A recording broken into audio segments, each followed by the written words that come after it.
YouTube channel చూస్తున్న మీ అందరికీ స్వాగతం, సుస్వాగతం.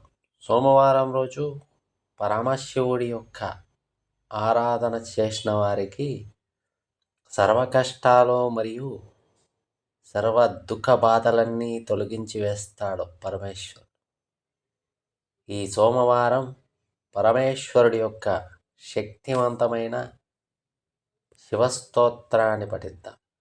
ఈ స్తోత్రాన్ని శివాలయంలో కూర్చొని మనసును పరమాత్ముడిపై లగ్నం చేసి ఈ స్తోత్రాన్ని వింటే సర్వ కష్టాలు మరియు సర్వ దుఃఖాలన్నీ దూరమై సర్వదా శుభం జరుగుతుంది. కనుక ఈ స్తోత్రాన్ని ప్రతిరోజు ఉదయాన్నే ఈ స్తోత్రాన్ని వినడం ద్వారా మనసులో ఉన్న దుఃఖాలు మరియు బాధలన్నీ తొలగి ప్రశాంతమైన వాతావరణంలో ప్రశాంతత నెలకొంటుంది. కనుక ఈ స్తోత్రాన్ని నిరంతరంగా స్మరించండి, పఠించండి. పరమేశ్వరుడి అనుగ్రహానికి పాత్రలవ్వండి. శివస్తోత్రం.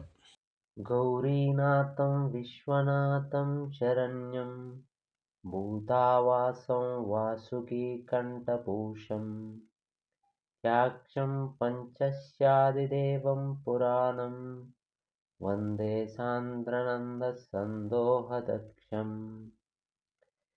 యోగాధీశం కామనాశం కరాళం గంగాసంగక్లిన్నమూర్ధానమీశం జటాజూటట్టోపరిక్షిప్తభావం మహాకాలం చంద్రపాలం నమామి.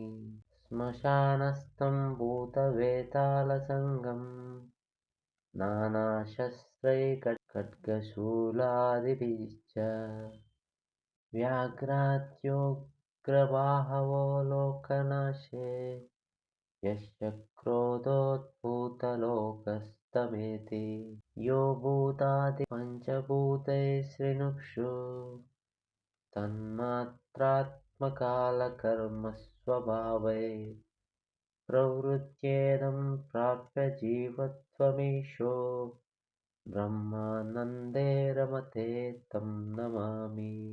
స్థితో విష్ణు సర్వజిష్ణు సురాత్మా లోకాః సాధున్ ధర్మసేతున్ బిభర్షి బ్రహ్మత్యంశే యో విమాని గుణాత్మా శబ్దాద్యంగైస్తం పరేశం నమామి.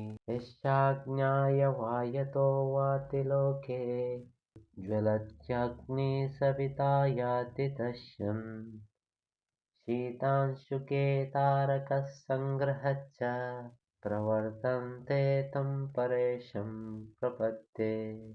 యస్య శ్వాస సర్వధాత్రీ ధరిత్రీ దివో వర్షత్యంబుకాల ప్రమాత మేరుర్मध्ये భువనానాం చ భర్తా తమీశాం విశ్వరూపం నమామి.